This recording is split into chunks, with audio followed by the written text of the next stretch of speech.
Hi everyone. Okay, I know the video has started. Just a little bit connection problem. Okay, it's done. Okay, there was no connection problem. I just wanted to show off my earrings. Okay. By the way, welcome back to my channel. This is me, Ritika Panchwani, and today I have a video over a topic. Yes, this is not a chit chat video. Diwali is very near, so you can guess why I am dressed up like this. Okay, so the purpose of this video is to tell you a little bit about the mistakes that you all are doing while improving your fluency in English. These are the mistakes that hinders your improvement in making your English fluent. So there are a few points and I'll keep mentioning the examples for it to be very clear to you. Okay, so here we go. Okay, so the first and the biggest mistake that we all do is to pick random stuff. By random stuff, I mean don't pick random resources like random books, random apps. This is the biggest mistake that we commit right at the beginning of learning English or any other language, I would say. Because in the beginning, we don't have much knowledge of what resources to pick, what books to go with, and there is no proper guidance. So what do we tend to do? We just pick anything from anywhere, whatever we like at that particular moment, and we start with it. But this is very dangerous in the beginning, because if the beginning is strong, the journey is going to take a longer. Your goal, your 3 months goal will take a time of 6 months, for example. So don't pick random stuff. Try to invest in the beginning of the journey of learning any language, or for that matter English, so that you don't waste all your time just in the beginning and picking up random stuff and trying all of it, and then regretting the time you spent and wasted on all those resources which didn't deserve your time. Just for example, you want to achieve a level of fluency so that you can communicate with other English speakers, and you pick any random app which teaches you some sentences like the black eagle has attacked the soldier in the battlefield, something of this sort, or the white swan is spreading its wing in the deep ocean. Just cut the crap, come to the point. I just mean picking up these random sentences and learning them each day will not give fruitful results. Apps like this will not do anything. It will just distract you from your journey. So you need to have a particular app that guides you on what to learn every day. So when I say don't pick random stuff, you will ask me, okay, then what to start with? I am a beginner in a language. I don't know what to do. I don't know what to start with. My second point is just to justify the first one. Second biggest mistake that we do is to start without a plan. Don't be unplanned, guys. Have a plan. Have a plan with small realistic goals. Okay, one day you suddenly wake up and decide, I want to be an IS officer one day. Okay, and I ask you, how will you do that? And you be like, okay, there are so many resources out there in the market, and I'm going to study all of that. I will not touch my phone for 2 years, and I'll dedicate myself completely into my routine. I would not talk to my peers, my family. I would stay away from them, and I would study every day for like 12 hours. Okay, this is not a realistic goal. Being a plan means small realistic goals. Okay, just by small realistic plans, I mean what is your strategy for the next 1 month or 3 months. You can't just make a plan for a direct 2 years. That is unrealistic, because you don't know what's going to happen after 3 months. Maybe you change your plan, maybe you don't, maybe you can't go through this process. So make small realistic goals which can help you move with the journey, move with the process, and track your progress after say 2 months.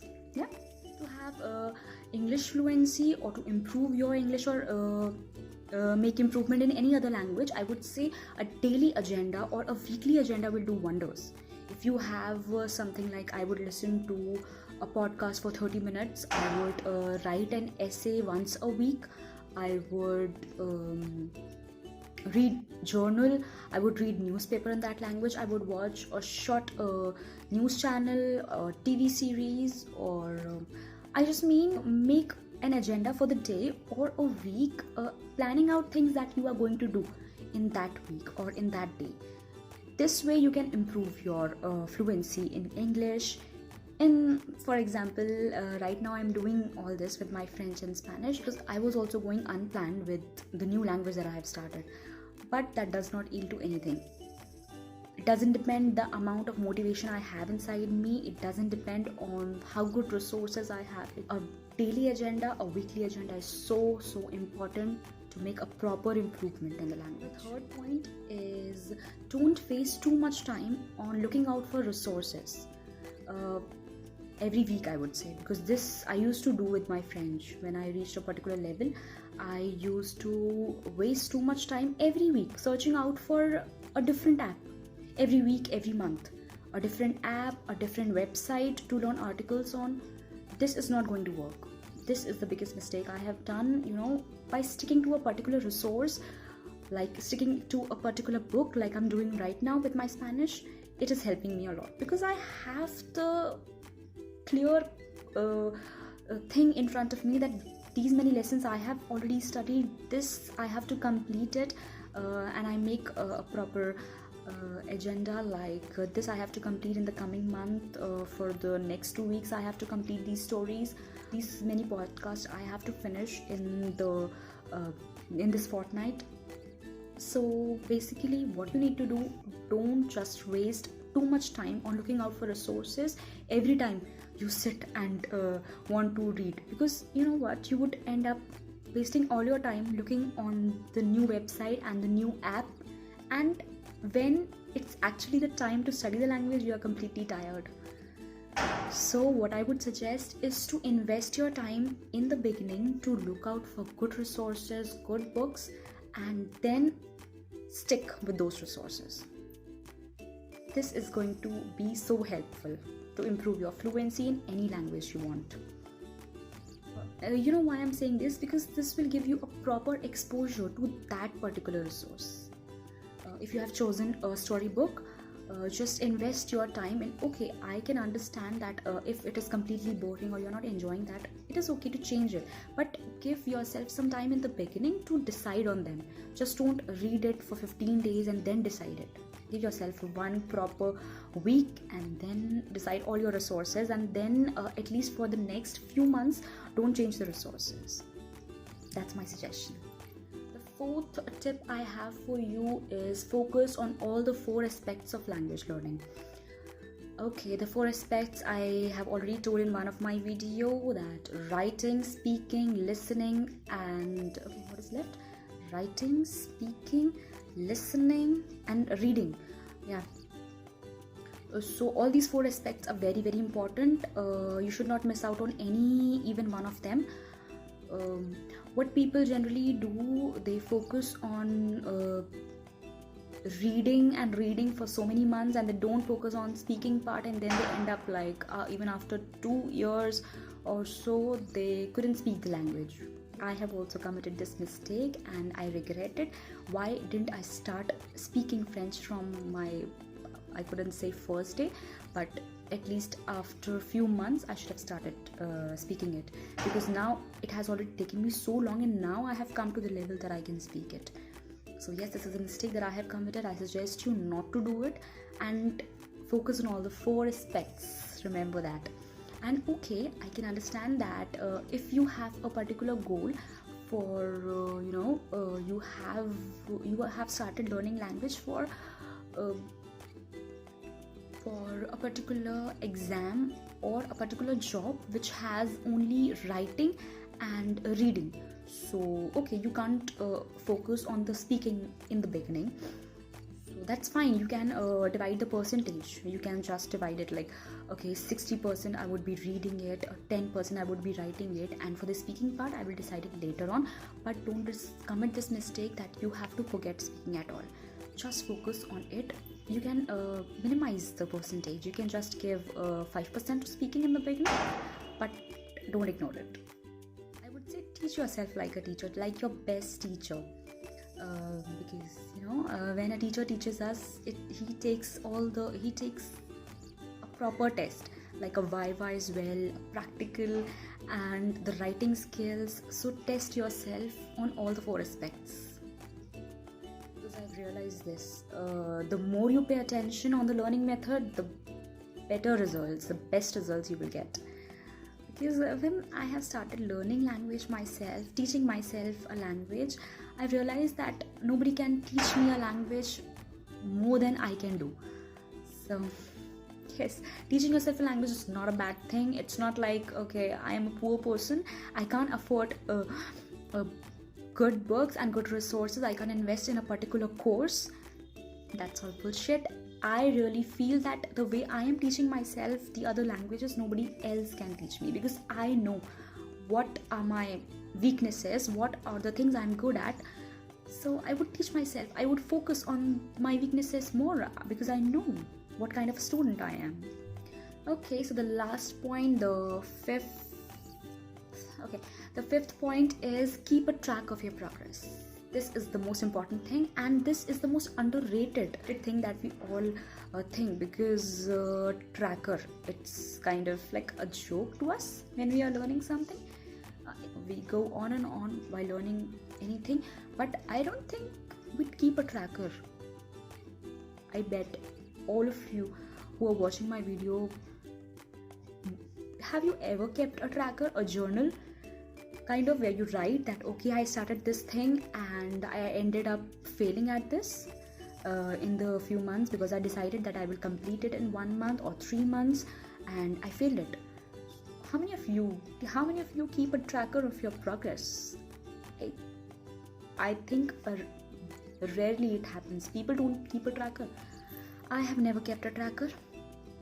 This habit I have inculcated in my routine, that okay, I'm gonna take a challenge. By the way, I'm gonna take a challenge in Spanish.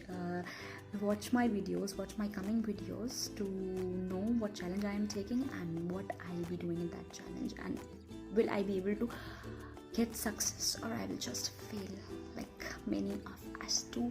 Okay, let's not get distracted.